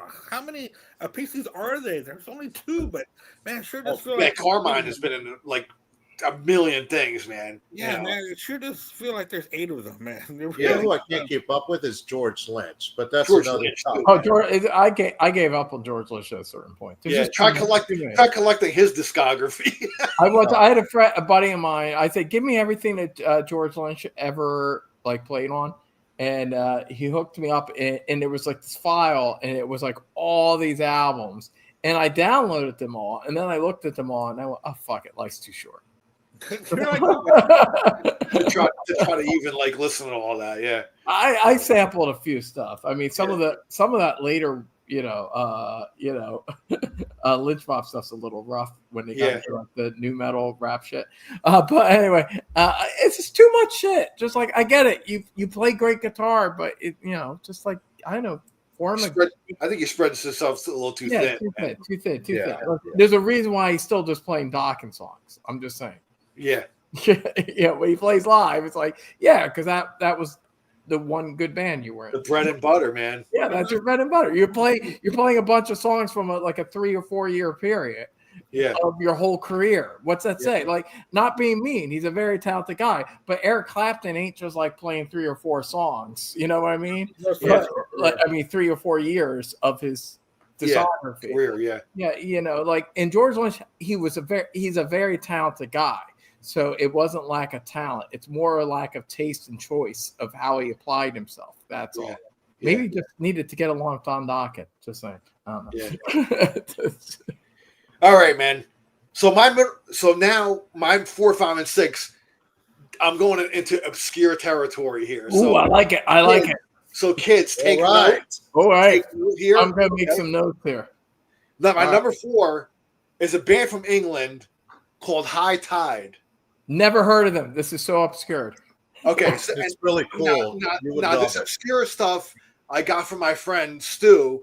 Again, bass player in my band was really into that 60s psych and heavy stuff before Sabbath. He was very, and when I wanted to find out about something, I went to him because he was an expert on that stuff. So this was one of the tapes he like made me. He had a bunch of stuff. This song was on the tape.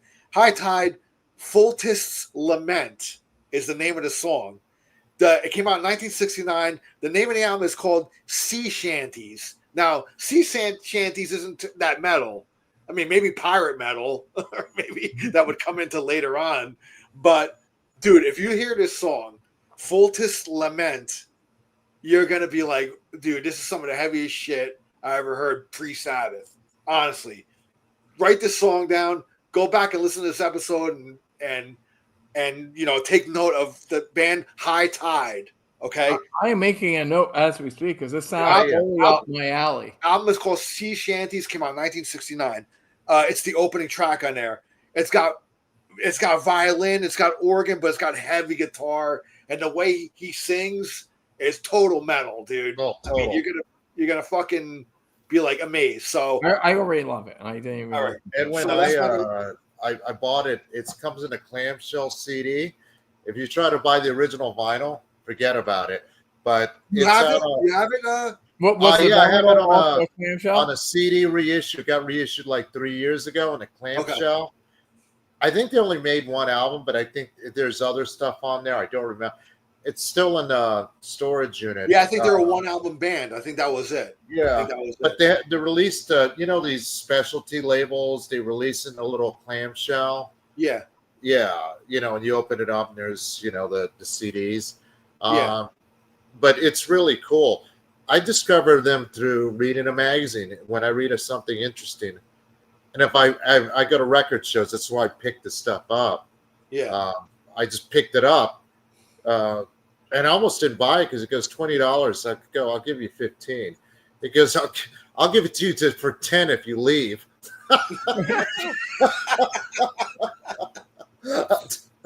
Anyway, what's next? All right, now so that was High Tide, my number 4. My number 5, some of you might recognize this, a band called Gun, Race with the Devil. Judas Priest covered this song later on in the mid-'70s. I think it was around the Sin After Sin maybe era or something. I think it was on the reissue when they put these reissues out as a bonus track. Oh yeah.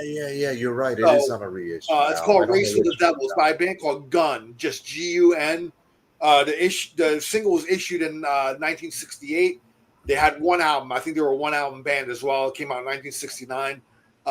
Great song, pretty heavy, man. And if Priest obviously covered it and heavied it up even more, kind of, put their stamp on it. But the original one, great song, pretty heavy as well. So Gun, another band that my bass player friend introduced me to, and he actually made me a copy of the whole album, which was great. I thought that whole album was pretty strong. Yeah, even the name of the band, the title of the song, that all Gun, very metal. Yeah. I go ahead, Al. I was going to say I own that album on CD. It's been put out by Wounded Bird, I believe. Wounded Bird, yeah. And there's somebody famous in it, but I don't remember who's in it that's famous. By the way, there's two Guns. The other Gun was a Glasgow band. Yeah, there was a Glasgow band in the 90s that was pretty cool called Gun Taking On the World. I think they had 2 N's at the end of their name, though. I think. No, it's just one. Oh, just one N? Yeah, they didn't know there was another Gun because the band Gun was so obscure that the members of Gun didn't even know there was a band called Gun.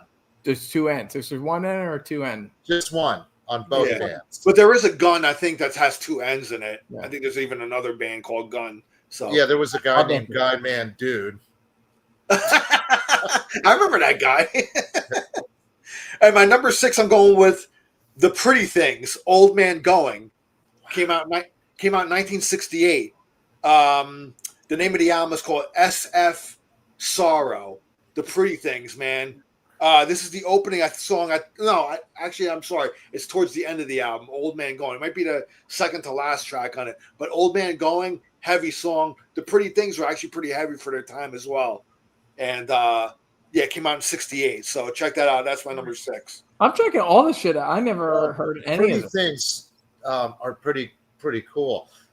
Edwin, you'd be interested in The Pretty Things because SF Sorrow is the very first concept rock album.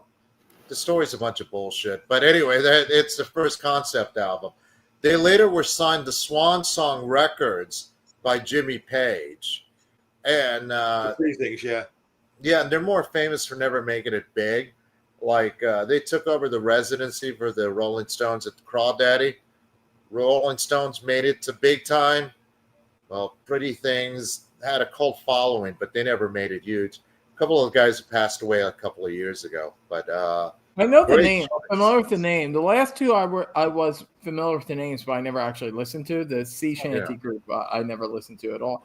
But I'm going to check out all this shit. I love hearing this because I'm into all this, late 60s proto metal. So I love all that stuff. And Al's got good taste in music, so I'm sure I'm going to dig it. Thank you, does. But High Tide and Gun are so obscure.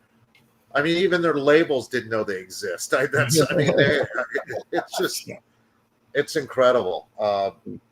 It's incredible when you dig deep at how much stuff you could find at there's a lot of underground. I discovered some, and I can't remember the name of the YouTube channel offhand, but there's a YouTube channel that posts obscure albums, dude, and it's like some of the greatest shit you never heard. Oh yeah, there's a lot of great shit. I love YouTube for that. YouTube. I discovered a band. I mean, a lot of people put down the internet, but sometimes it has its advantages. And discovering shit like this, you would never ever discover, without the internet. Right. Unless you knew a friend that had a record store that dealt in obscure, like imports and all that type of shit. Oh yeah. You never find out about this stuff, man. You know, unless you Right. read about it. Unless you read about it in an interview by a musician. Oh, I was into this band or whatever. That's the way I that's how I discovered Frank Marino, was through an interview with Zach Wilde in the 80s when he first joined Ozzy. He talked about Frank Marino, and I'm like, who's Frank Marino? You know, and I fucking went and I discovered him, and I fell in love with Frank Marino, Mahogany Rush. So nobody really knew about them. They weren't big in this country, you know. No. So anyway, that's my next three. Go ahead, Manny. No, I mean, great choices. Yeah, I'm not a music connoisseur. I like what I like, but I discovered a lot of bands the same way you did, Al. A Gun is another one I just picked up because it looked interesting. I didn't know jack shit about it, at all. High Tide, I read about it, but I never heard a note. I know there's this thing called the internet, YouTube. I can play whatever, but I like buying it. By the way, Andy, here's the Beast is Back reunion album. Okay. But here's what's interesting. That was a Megaforce, right? Yeah. So they got Dickie Peterson bass, lead guitar, and Paul Whaley drums, and Tony Rayner gets credit for vocals, not guitar. So there's a mistake here that they didn't even bother correcting. All right, three more. All these, unlike Al's, were obscure. Mine are totally obvious. Mainly because I just wrote it just a few minutes ago. Anyway, Cream, White Room, because Cream Rule, Power Trio, they kind of fall more in the blues, really. But by the time they did Disraeli Gears and Wheels of Fire, besides the wheels falling off of their career because they all hated each other, they were heading a more psychedelic direction. But they had heavy, and In the White Room is definitely a prototype metal song, in my opinion. Great song. The Doors, mainly because I want to include the Doors, not that they belong on the list, but I say they do, so now they're on it. Break On Through to the Other Side, because the first track on the first song, it's got the bossa nova beat, it's got Jim Morrison's got great vocal performance, and the guitar break. That is how it was a perfect single for a single that didn't go anywhere till way later on. But again, Jim Morrison, prototype frontman, and I think musically it fits the bill. And I don't think they get told enough in the story of heavy metal or alternative rock, for that matter, the Doors. They definitely belong in there. Definitely influenced both of them. Yeah, Absolutely. The Who. Now, I will agree with Edwin. If you were listening to those Who recordings even pre-1969, pretty damn heavy. Studio-wise, Pete Townsend had a way to add some pop melodies. Actually, I think about it, they would probably be considered power pop if it weren't the Who on a lot of those early singles. Yeah, I agree. They're a little more proto power pop. Yeah. But it's hard to deny the power of the Who live, and people who saw the Who live back then. Oh, The impact was, Yeah. can you imagine immediate. Seeing them live back then, man? Like, I don't know. I mean, it must have been. I mean, listening to recordings, it blew my mind. I mean, I'm actually witnessing it. Must have been a mind blowing experience, man. Because they were much heavier live. Oh yeah, they're definitely the heaviest act at Woodstock too. Like They were, and Yeah. he was the first to, have the stacks of Marshalls. Later, Hendrix would do the same. High watts. Yeah. So what Use a lot of high watt amps too. I'm getting a little technical gear here, but No, he did. Yeah. your head out? But Edwin's right. When you listen to those, I got my early Getty Lee recordings. bass right here, Rickenbacker. My favorite bass, Rickenbacker. Yeah, I mean that's the thing. To me, there's the Who live and there's the Who studio. Both great. I love great, but I think live they're more of a proto metal act than they were in the studio. I agree, but I still put them in the story because I think I Can See for Miles is one of the few exceptions to that. That's a good choice. That's one. That's one of the few exceptions to that, because even my generation. Yeah, the guitar and I Can See for Miles is very fucking sharp and cutting. Absolutely. Where the Who's My Generation, great song, but I don't think it's More that punkish to heavy me. compared to the Kinks, for example. They came out at the same time. But the Who's got a reputation for being a proto metal band, but it's really based Proto on, punk too. definitely punk for sure. You can't deny that. The But it's attitude. really right. But it's really based on Live at Leeds and Who's Next, which really, in retrospect's not that Live heavy. at Leeds is but so that's- fucking heavy, man. It's Live at Leeds. To me, it's all when you listen to Live at Leeds, it's Holy like shit. that is heavy metal. Then that's heavy. Oh yeah, Young Man Blues. Even though they didn't write that, and Roger Daltrey, and Keith Moon, and of course the great John Entwistle. I mean, what a freaking band. But again, I had to go with I Can See for Miles. The drum break. I don't even know how they keep time to Keith Moon. It's incredible. But I chose it. I would have chosen something off Live at Leeds, but I believe that came out after. That came out after the first Sabbath album. Yeah. Yep. I was aware of that. That's why I was not included. All right, so that was my list. So to me, Keith Moon and Pete Townsend were the rhythm section. Yeah, that's what I was gonna say. I feel like Pete Townsend probably played first, and the guitar is very rhythmic. Yeah, and Entwistle was more of a lead bass, like almost. And I feel like Moon even comes in after the guitar. Lead guitar. It's because he does come in after the guitar. Yeah, well, there you go. Pete was the I one feel like it's the guitar. Pete was the timekeeper in that band. Yeah, Pete was the timekeeper in that band. You can hear it. The guitar is very geometric and dun, and it's like they all came in and filled their shit afterwards. Okay, my three. Good lead-in because you mentioned that you think that the Kinks are actually, unless we're talking about them live, the Kinks are a little more proto metal than the Who. I agree with that. I did not pick one of the earlier songs. I picked up, well, I guess in the grand scheme of things, it's one of the earlier songs. But I actually picked a song that's from probably a very non-proto metal album. Probably, I would say an album like you were saying, Manny, more of a proto alternative rock album. It's a song from the Preservation Society.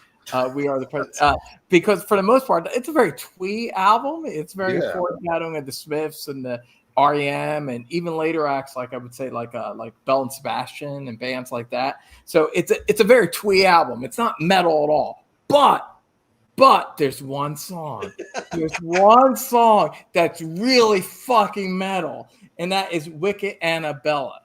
Wicked Annabella is this really dark, meaty, evil sounding song. It has this dark, heavy guitar. It goes dun, dun, dun, dun, dun, dun, dun, dun. It's doom metal. It's not just proto metal. It's like specifically proto doom metal. Has this dark, evil guitar.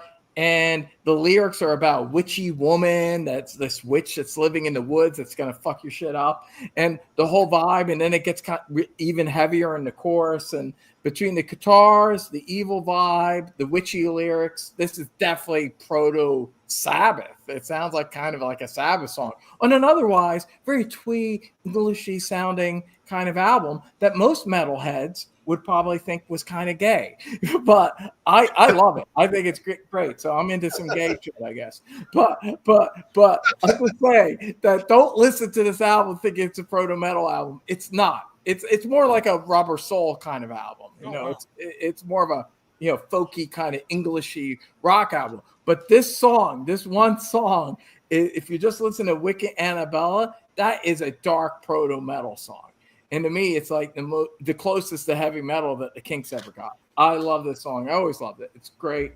So that is my 7th choice. Number 8. Well, yeah, it's already been mentioned. I would say if you picked one song that's like the ultimate proto metal song, it's this by the Beatles, Helter Skelter. Of course, you got to have Helter Skelter. I think Helter Skelter kind of straddles the line between proto punk and proto metal. Especially the Beatles. The line, yeah, because the Beatles version is so raw and visceral that it has that rawness that punk has, but it does have the riffage. It has a that's very metal, and there's kind of a sinister vibe to it, even though the lyrics are nonsense. To me, the lyrics, Paul always said it was about a slide, like in a park, like he went down a slide. But to me, it's obviously just about fucking. It's just a metaphor, you know. Oh yeah, you're right. Slide, I don't want to get too crude, but the slide is like a part of a woman you're going down. All right. So anyway, to me, it's just a sex song. But just the jagged sounding guitars, the vibe, the sinister nature of it. Of course, Motley Crue, covered it years later. I still think it was never topped. Susie and the Banshees covered it. Aerosmith covered it. U2 covered it. Everyone covered. U2 is probably the worst one, but yeah, everyone tried to cover Helter Skelter. It's all right. I get the Motley Crue one's kind of all right. The Susie and the Banshees version's kind of all right, but to me, it was never topped. There's also a really even heavier version of it on the White Album deluxe box set that came out a couple years ago. One that it sounded like Nirvana. It was like really that one was even more kind of punk. If you know the version I'm talking about, it was really, really heavy. But the one that's on the White Album, my favorite version of the White Album is the original stereo mix from '68, and that is it sounds amazing. The original mono mix didn't actually have the fade out. You know how it comes back in the stereo mix. Yeah, come back in the mono mix, and you don't have the whole blisters on my fingers thing. But anyway, so that's great. That's awesome. You had to have it. And to me, it fit the vibe. So Helter Skelter. And then Cream. Yes, Cream was mentioned. Manny mentioned Cream. Obviously, Cream are going to be in this conversation. Again, I was trying to avoid things that were bluesy. A lot of shit that Cream did were kind of bluesy, even though hard rocking. So I picked a song to me that was darker and more mystical, fitting with my vibe.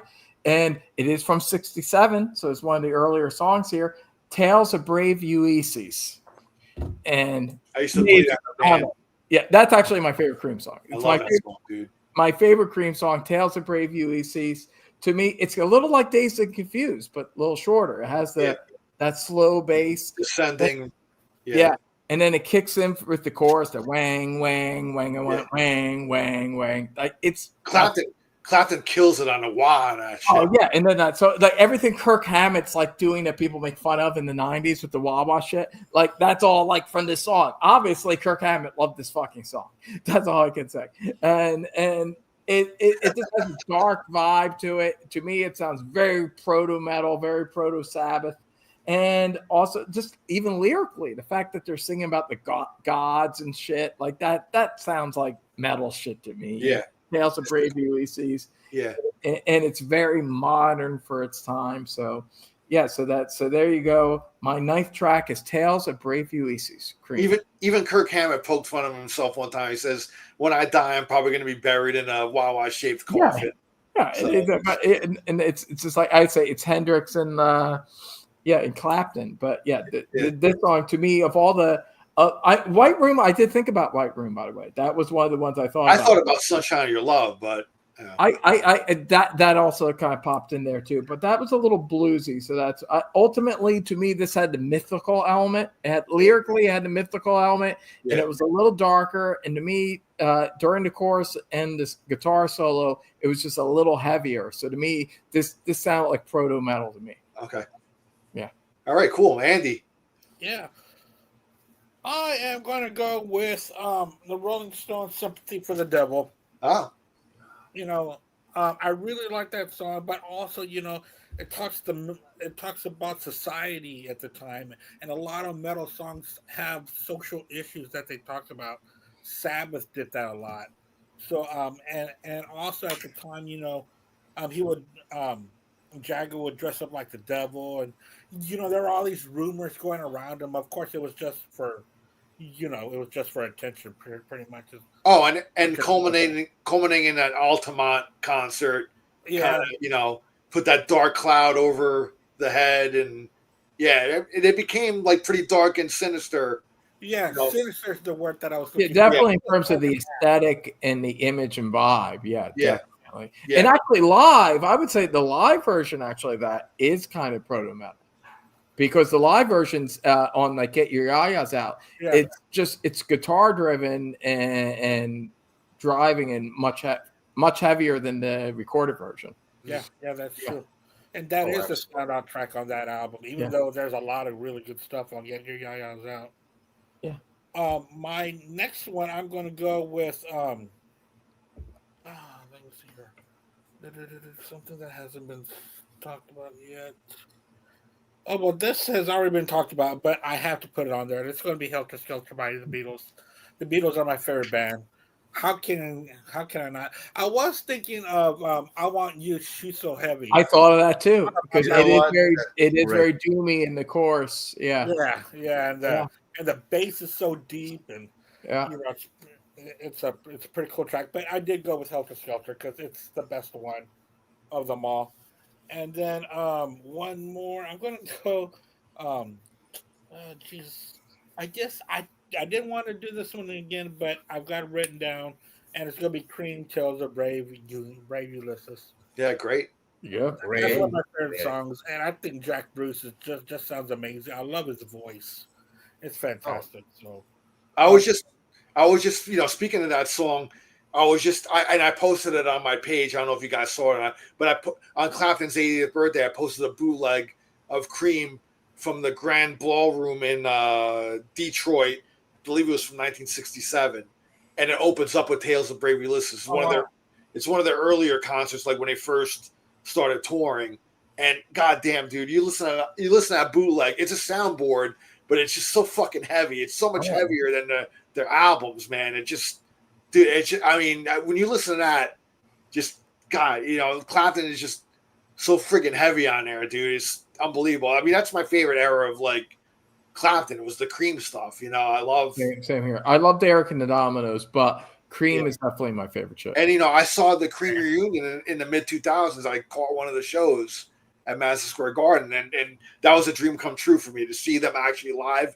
Because yeah, Cream had growing up as a kid, my brother had he had Wheels of Fire, and I as a kid, I don't know, there's something about that album. I love that album. You know what I mean? So, and to see Cream and they played only 3 Garden shows at Madison Square Garden. I caught the middle one, the middle show, and it was so fucking awesome just to see. I kind of wish Yeah, I never saw them. That'd be the that's one so gripe, awesome. the one gripe I had was Clapton's tone was a bit too clean. He wasn't playing the Gibson SG. He was playing in that more later He was playing Journeyman a Strat. Queen He was style. playing a Strat. It Yeah. was a bit more clean. I wish he would have played the SG and dirtied it up a little more, but still seeing the 3 of them on stage interact and play together Still very was cool. Still very cool. unbelievable, man. Yeah, So to I me think that's it was. I awesome. like Wheels on Fire, but to me it's all Desert Gears like that. Israeli Gears, yeah. Yeah, that's a big one with me, and that was one of the first hard rock albums I got really into when I was younger. All right, so that was your 3, right, Andy? yeah. Those are my All three. All right, man. So my number 7 now, imagery wise and things. This guy would go on, and I think he would influence a bunch of people and musicians and things. I mean, just the imagery alone. I mean, I'm not saying that the song is actually. It's kind of heavy, but it's not guitar driven heavy. But I'm going with "Crazy World of Arthur Brown." Fire. I knew you were going there. As soon as you started saying it was more about the image. Yeah. But I mean, the opening, "I am the God of Health." I mean, just that opening alone, that totally, he yells that total fucking metal, bro. I mean, you can't, You wouldn't have Kiss, you wouldn't have Alice Cooper, you wouldn't have King Diamond, none of that stuff. Oh yeah, with him dancing around with the face paint, with the flame coming out of his helmet or whatever he had on, it was fucking unbelievable. I mean, can you imagine somebody seeing that live in the '60s, man? Yeah, blew their fucking mind. Yeah. They would have boycotted and all sorts of shit. Oh God, man. But yeah, I got to go with Arthur Brown, man. Road. 1968 that came out, so I think it's still a heavy song, image wise and thing. Alice took him out, and I'm not talking about a long time ago, like 10 years ago or something, on a few dates around Europe. Probably the most money Arthur Brown ever made, but Alice kind of, paid tribute.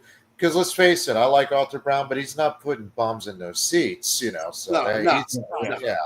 yeah. He would play a small room if that, you know what I mean? Yeah, but Alice took him out, and actually on one of the DVDs that Coop brought out, they bring them out to do fire, and you see them, Oh, that's cool, man. with the fire helmet. I don't remember which one. I think it's Theater or Death. It's not. It's a recent, DVD. Wherever he played England. Anyway, what else you got? All right, next one. I'm going obscure again. Very obscure. It's a band called Cro-Magnon. So Cro-Magnon. This album came out in 1969. It's called Orgasm, is the name of the album. And then the name of the song is called Caledonia. Now, this is almost proto black metal and industrial for the time, man. Honestly, take a listen to this song. It makes you feel uncomfortable, which black metal usually does, and industrial. Yeah. Listen to this song. Honestly, it's called Caledonia by Cro-Magnon. Okay. Wow. Well, that name even sounds very Yeah, good. dude. I'm gonna post my list up on my. Yeah, post up, make it easy for me. Yeah, I'm gonna post my list up, and I'll text you guys to There's a great playlist on YouTube that plays a lot of this stuff on there. So I've never even heard of those guys now. So you finally stumped me. You stumped man. It's got bagpipes in it too, but it's heavy as shit, man. Just the way it is, dude. Okay, so you stopped me. You got me. Okay, so Cro-Magnon, that's my number 8.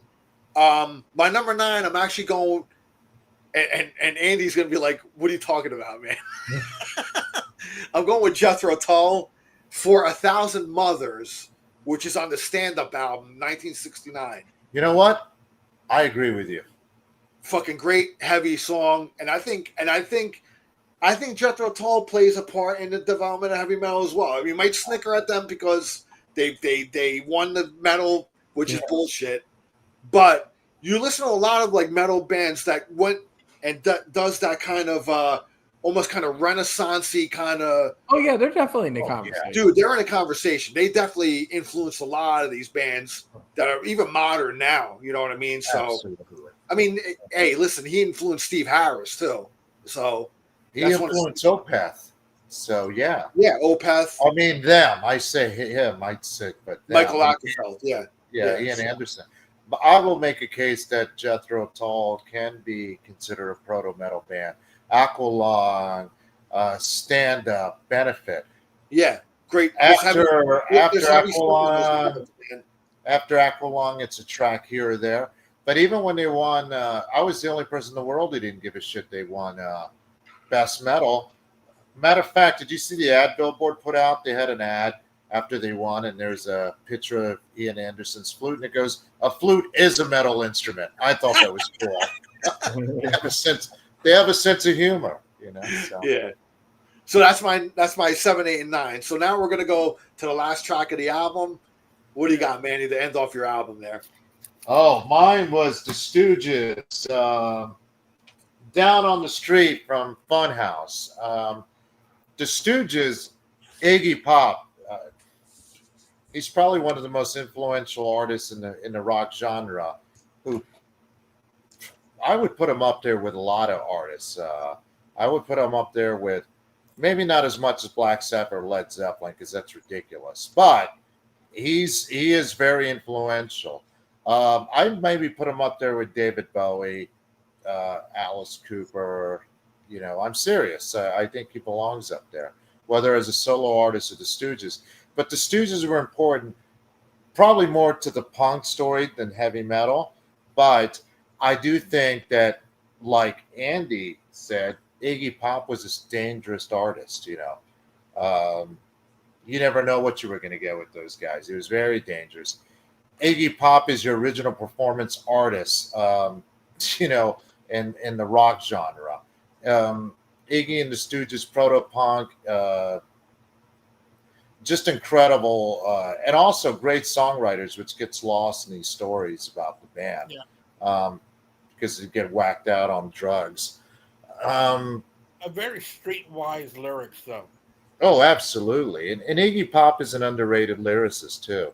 Yeah, but very Bon Scott before Bon Scott, his lyrics. Yeah, absolutely. Yeah. What else can I say? And I also think they were important to the history of metal simply. Did they influence Black Sabbath? I doubt Black Sabbath knew who the hell they were.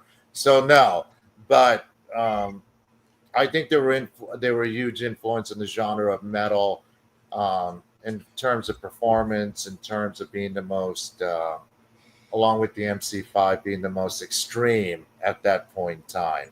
So that is my final pick. The Stooges, Down on the Street. Good choice. Love it. Love the Stooges. So yes. I'm actually surprised that my number one no one has said yet, because I kind of think it rivals Helter Skelter and maybe like Purple Haze as like the greatest proto metal song. Definitely a song that's usually associated with proto metal song. It's a pretty big fucking song. So I'm happy that I'm the first person to talk about it, I guess. But yeah, I'm talking about Iron Butterfly in the Gutta de Vida. Me, that's like the proto metal song, like not too much competition there. From '68, it's doomy, it's heavy, it's obviously. I mean, Slayer fucking covered it, so Yeah. that tells you. Oh, yeah. Obviously, if it's an album, if it's a single album, I got the single cut. That's ending my album. But if you want a double record or an expanded CD, then it's the full like 20-minute version with the long drum solo. So either way, this is the last track on my fucking imaginary album. But it's a good last track too, because it's fucking long and kind of epic. And So your album just turned into a double album. it might be. It depending on which version you got, or it could just be a CD. Could fit on a CD. Could fit on a CD. But yeah, I mean, God, it's in the Gutta Vida, the way he's singing it. This was fucking. That song was actually on my long list, but it didn't make my album. But yeah, I kind of figured. See, if one person would do it. That's what you. Yeah, and if you I'm that guy. if you listen, if you've heard my list, through the show, I didn't include any Jimmy. I'm the first one not to include any Jimmy on there, even though I should. But I knew, like, with Manny and you and Andy, I wanted to go a little deeper with my picks. So no, anyway. I'm glad you did, because I'm learning. I'm glad you did, dude, because that was cool. Like, dude, to me, it was like I went with, for the most part, I guess, like album tracks that fans would know of bigger acts. Yeah, but there were a few like Helter Skelter in this one, which I just felt like I don't know. It just you have to include them. Plus, it fit the vibe of the album I was creating, because I was creating this darker pre-Sabbath vibe album, and this song has that vibe. It has a pre-Sabbath vibe, not just a pro metal. Absolutely, man. So it's dark and evil, and if you want a little history, a little trivia, it's in the Garden of Eden, and he's just saying it all fucked up and slurring, because they were doing drugs and drinking, kids. It's a great song. I remember, I think I heard the Slayer version first, maybe. I don't know. I might, because I had the Less Than Zero soundtrack. Less Than Zero, yeah. That was like one of the first cassettes I ever had. That was a good soundtrack, man. Oh, damn good soundtrack. Going Back to Cali, Bring the Noise. So I the Bangles cover of the Simon Garfunkel song, Hazy Shade of Winter. Well, great really song. good. I really liked it. I actually like the Bangles version a little bit better than the original. So that wasn't Poison's cover of Rock and Roll All Night on there. That was the weak link. That's Poison kind of cover on it, but still better than a Poison shitty song. But everything else was good on that album. It's a really good album. And Slayer had to cover this song. Yeah. And so that's actually, it's funny. It's because like I like heard the Megadeth version of No More Mr. Nice Guy from the Shocker soundtrack. Oh yeah. Before the original. So, I'm part of that generation. So, I was in junior high when this shit came out. So that's how I was introduced to a lot of that shit. So yeah, so I heard the Slayer version of this first. But then when I heard it later, I was like, hey, it's not that different actually. It's still pretty, not saying a lot. The Slayer version is not that much different from the there's an organ in this version, but that's it's a little trippy and progressive in the middle section. But if you just took the single version, it's pretty much like the same song as the Slayer version, just it has a fucking organ in it. So that tells you how heavy that was for '68, Definitely. So that's how my album ends. All right, Andy. Well, Edwin, mine's gonna end the same, but I'm Oh, long version of it. oh, you're going with the long. Well, I got depends. If we're talking single album, it's the edit. But if we're talking CD, it's the expanded version. It'll fit on the CD. Yeah.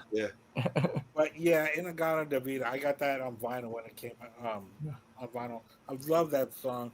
I like all the musical breaks in there. I just think it's heavy. The way that every instrument is played on there is very heavy. So that's how I'm going to end my album too. Is Inagata Davida. I always want to end my album with an epic. I always do that. That's And what I that was is a thinking too. perfect epic Right. track. Doesn't get more epic than that. Andy and me thinking the same way. Thinking the same way. Yeah, so that's know, the epic track that I'm going to end it with. all those early Iron Butterfly, well, I guess that's all there exists is early Butterfly albums, but I think their whole discography is worth exploring, which is all 5 or 6. I never have. Yeah. I just have the album with Inagata Davida. That's it. Yeah, that's the only one I have. Dude, I saw them live when they reunited at Ybor City. Oh, wow. Show. Well, I was like 16 because unlike Edwin, I'm old, and this is in the 80s. And at first I was disappointed because they looked like old dudes. They didn't even look like old hippies. They just looked like, like old guys that get off my lawn. What's crazy is they're probably younger than I am right now, But old people looked older back in the day. Well, dude, back hey, listen, how old? When we saw the Stones "Start Me Up" video, we thought of them as fucking old. I know they're younger than me. Late 30s. Yeah. But they might have been early 40s. Yeah. Well, it's still crazy. Yeah. But I remember they walked on stage, and I didn't recognize any of them. They look like guys that hung out at bars I now hang out at. Sad guys. Actually, all of them turned out to be successful, whatever they did outside of music. But then they played, and it sounded just like the record. So it was incredible. And then I guess they continued, and then over the years, one by one, either they left and some have died. Now it's over. But yeah, it was a really cool experience. So, but again, what I remember the most is they walked out. Because they were wearing like Hawaiian shirts and that's awesome. Khaki pants. These guys, you could tell they're like, we don't give it. They didn't give a rat's ass. Back in the day, Hawaiian shirts were metal. Just look at old photos of Ozzy Osbourne and Bon Scott in the 70s. They're wearing fucking Hawaiian shirts. The fact that there's a picture that exists, Bon Scott wearing his shirt, is amazing. But anyway, he didn't do it often. Usually, it was either a denim vest or a Hawaiian shirt.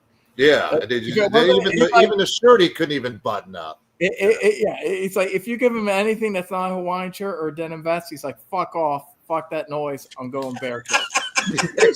No shirt. Yeah, no shirt with service. But Andy, and if you haven't heard them, if you go to a used record store, you can pick them up pretty cheap. Yeah. You should grab them. You would enjoy them. I will next time. All right, man. I just pass by them. So, Let's hear what Al's. What's your number one, man? Well, I'm going to end mine off with an epic and aptly titled "The End" by The Doors. Ooh. Yeah, I think that's one of the doomiest songs they ever did. The vibe of that song, it's about death and fucking, just. I don't know, just the whole atmosphere of that song. It's almost kind of like a kind of like Black Sabbath, the song Black Sabbath in a way. I mean, I can hear that. I can totally hear that. If you really compare atmospheres in the two songs, man, I kind of like think they're a little bit similar. I mean, obviously, Sabbath is a bit heavier sonically wise, but I don't know, sonically, The Doors is pretty fucking heavy too, man. With that eerie Manzarek organ and the lines that Robbie Krieger plays in there, and then the song speeds up to like a fast tempo. The way it builds up at the end. The way it builds up, and the Sabbath song does the same thing, at the end. You know what I mean? And just Jim singing "This Is the End." I think it's the perfect way to end off the album. I think that was to me that's like a proto metal song in a way. So No, I got you would even say in a certain way, you know, it kind of foreshadows like even like how thrash bands would have an epic like Fade to Black, you know, and stuff like that. Like it's slow but built, it's heavy, it's dark, it's about death. So definitely, I can definitely hear that. Yeah. So that's my last. I think definitely that's last song. Obviously, the end always has to be the last song on an album. Yeah, but the guitar when Morrison's telling his tale, and that haunting guitar is just going on. Yeah, definitely. You know, and I just always think of the scene from Apocalypse Now too. Just like the whole scene with that song as the soundtrack. There was nothing even close to that dark in mainstream rock music before at that time. Yeah. No. Even the Velvet Underground was that dark. Yeah, nothing was that dark at that point. Yeah, I mean, Lou Reed used to say shitty things about Jim Morrison, I think out of jealousy. But as much as I like the Velvet Underground, and I do like them a lot, there's nothing in catalog. And Jim never sang a song about she's sucking on my ding dong. Thank God. like Lou Reed. That is a great song. I do love Sister Red. yeah, but that song when he says she's that just always makes me cringe. Like Lou, on my ding dong. Yeah, Lou, you're a grown man even at this point. You know, you were. He was a little older than everybody. He was born 1941. Anyway, great choices, guys. So that does it for our show. You ended it, Al, with the end. So that's perfect. You knew what you were doing. It's all part of your fucking plan. Well, thank you for having me on, gentlemen. Yeah, there was a couple of things real quick. Like I know people always bring up that band Coven, you know. Yeah, well, they're a cool band. I do like the Black Sabbath song. Over kind of psychedelic, hippie-ish kind of. Yeah, they don't really sound metal. I thought them for a second I do like them, but they're not really metal sounding. Yeah. So because they popped in my mind, but I'm like, you know what? It's not really. I don't really consider it proto metal. The imagery maybe, but not. Imagery was they were wearing an upside cross and. But not so much musically. Yeah, but they did have a hot chick as a singer. Definitely. When you look at bands like Lucifer and stuff like that, there's definitely a foreshadowing with. Absolutely, Lucifer's really good though. I love Lucifer; they're a great band. Yeah. All right, well that's so. Andy, what do we got going on next week? Yeah, next week we are going to have the guys from Severed Angel talk about their new album that just came out last week. When Eternity ends, they'll be on. Yeah, we're gonna have Lou and Wayne on, right? Yeah, we're gonna really cool. We are going to talk about their new album. We're gonna talk. There's gonna be a Q&A of how they became Severed Angel and how they started in rock music, and then we're gonna end it off with doing a one and done of Metallica. We're gonna go through each Metallica album and just pick one track, your favorite track off of each album. Probably skip Lulu because that's not. That doesn't count. That's not real Metallica. That's more Lou Reed. That's more Lou Reed. So that's what we're doing next week. What's the name of the song on that album? Like My Head is a Table or something like that? I don't know. It's not my fucking head's a table. I don't know. I am a table or some shit like that. Yes. See, there's a better metaphor than my head's a table. I like my version better. Anyway. So that's what we're doing next week. We'll have the Severed Angel, and we'll be done with Metallica. All right, man. Well, we'll go out on My Head's a Table. We'll go out with that. Actually, Manny, what do you got going on? Anything? Not a damn thing. Out tomorrow? Well, I don't know. I don't know if I'll make it on tomorrow. I got to be somewhere, but I'm gonna try. And Edwin, man, good luck with your move, brother. If you need any help, give me a buzz. Yeah, I'll hit you up if I need anything. But regardless, we'll grab a drink. We'll hang out. All right. Before I hit the road. Thanks for taking time. And I know a perfect bar you guys can hang out at. Anyway, guys. Yeah, definitely. Well, yeah, of course. It was a pleasure. It was a lot of fun, guys. Cool. Yeah, all right, man. Be cool to be podcast out live on YouTube. Subscribe to that shit. Black Spinner Circle, YouTube as well. Thank you guys for coming. Cheers. Have a great night. Bye, Cheers. Guys. Later, guys. Peace out. Peace.